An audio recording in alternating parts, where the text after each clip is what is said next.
Bíblia tem erros de tradução que comprometem a sua fé? Essa é uma pergunta que eu recebo muito e vou esclarecer ela aqui nesse vídeo hoje. Então fica comigo até o final e tire essa grande dúvida. Shalom, shalom, eu sou a professora Carla Damasceno e esse é o canal para te abençoar. O canal da família que mais cresce no Brasil, de apaixonados por Jesus, que amam estudar a Bíblia, que gostam da língua hebraica, que tem curiosidade sobre a nação de Israel. Seja super bem-vindo aqui nesse canal e eu te convido, venha fazer parte da nossa família. Como? Se inscrevendo no canal.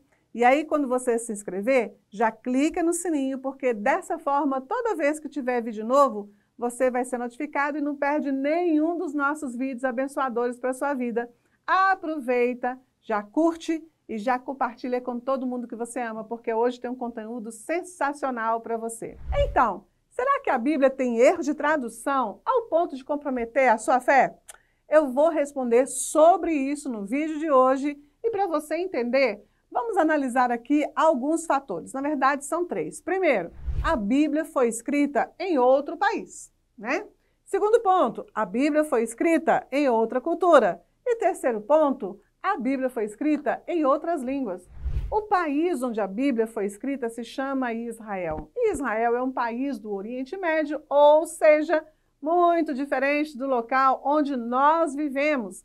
Israel vive conflitos até os dias de hoje, imagina para você ver, né? E para nós é muito complicado entender isso, porque nós não sabemos, aqui no Brasil, o que é viver dentro dos conflitos de Israel.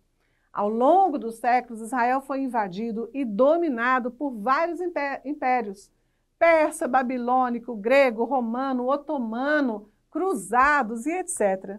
E em cada uma dessas épocas, Israel vivia de uma forma diferente, muito diferente das outras. Isso influencia, claro, na nossa própria compreensão da Bíblia? Sim, influencia sim, é verdade. Mas também é de fácil compreensão quando nós entendemos toda essa linha histórica do país chamado Israel. Cada invasão de determinado império influenciava, sim, na história relatada. Por exemplo, o livro de Esther foi um livro, escrito em um momento em que Israel era cativo na Pérsia. O livro de Daniel foi um livro escrito em um momento em que o povo já era cativo na Babilônia. E tudo isso compõe maravilhosamente o universo bíblico. Segundo ponto, a Bíblia foi escrita sobre uma ótica de cultura totalmente diferente da nossa. A cultura fala muito sobre a história, né? Por exemplo, há palavras em português que têm sentidos completamente diferentes em estados diferentes da nossa nação, não é verdade? Há comidas que são muito mais comuns em determinados estados e em outros estados do Brasil, às vezes nem nunca ouvimos falar sobre aquele tipo de comida, né? Jogos, por exemplo, que se jogam no sul do país e em outros lugares a gente nem sabe o que jogo é esse, ou o nome dele, do que se trata. Então, tudo isso está relacionado à cultura. E a Bíblia, ela é um livro cheio de questões culturais, de épocas distintas, né? Mas também muito bom para ser estudada. E agora vem o terceiro ponto, que é o ponto da língua. A Bíblia, na sua maior parte, foi escrita em hebraico, mas também no grego e também no aramaico.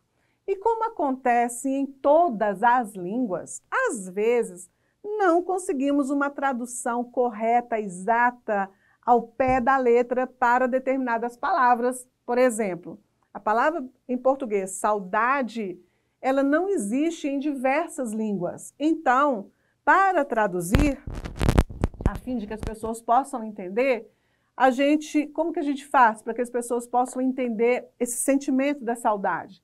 Usamos a expressão mais próxima que consiga passar essa ideia, não é verdade? E assim também acontece nas línguas da Bíblia. Quando uma palavra não tem uma tradução, na determinada língua, no português, ou no inglês, no francês, se usa então a palavra mais próxima, ou a ideia mais próxima, que consiga informar corretamente aquela ideia, o mais corretamente possível. Portanto, a gente pode ficar tranquilo, tranquilão mesmo, porque a Bíblia não foi alterada. As traduções não oferecem nenhum tipo de risco ou perigo à nossa fé e à fé de ninguém. Ela se mantém íntegra e ela se mantém inalterada. Só para você ter uma ideia, aproximadamente em 1947 foram encontrados em Israel, num sítio arqueológico chamado Qumran, alguns manuscritos, vários manuscritos, na verdade centenas, conhecidos atualmente como manuscritos do Mar Morto. Eles datam de mais de 2000 anos, gente. E sabe o que foi encontrado nesses manuscritos? Textos bíblicos, incluindo, por exemplo, o livro de Isaías completo.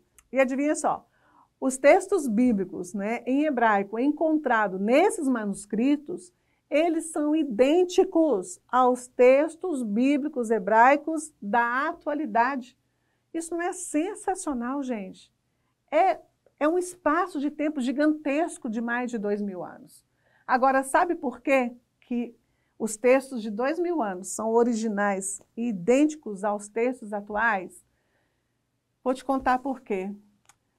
Porque o mais interessado, a pessoa mais interessada na pureza e na integralidade dos textos bíblicos é o próprio Deus. Ele é o mais interessado. Então, a mão dele esteve sobre os textos bíblicos durante toda a história. Portanto, nenhuma tradução pode interferir na sua fé. Então, esse conteúdo te ajudou a perder o seu medo sobre as traduções da Bíblia? Comente aí, tá bom? Não se esqueça de curtir, de compartilhar e se inscrever no nosso canal, tá? Beijo, shalom, shalom.